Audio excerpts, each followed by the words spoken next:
नित्यप्रकाशिनी चैव स्वप्रकाशस्वरूपिणी महालक्ष्मीर्महाकाली महाकन्या सरस्वती भोगवैभवसन्धात्री भक्तानुग्रहकारिणी ईशावास्या महामाया महादेवी महेश्वरी हृल्लेखा परमाशक्तिर्मातृका बीजरूपिणी नित्यानन्दा नित्यबोधा नादिनी जनमोदिनी सत्यप्रत्ययनी चैव स्वप्रकाशात्मरूपिणी त्रिपुरा भैरवी विद्या हंसा वागीश्वरी शिवा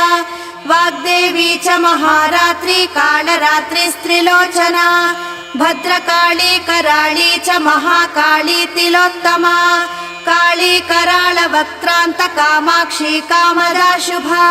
चण्डिका चण्डरूपेशा चामुण्डा चक्रधारिणी त्रैलो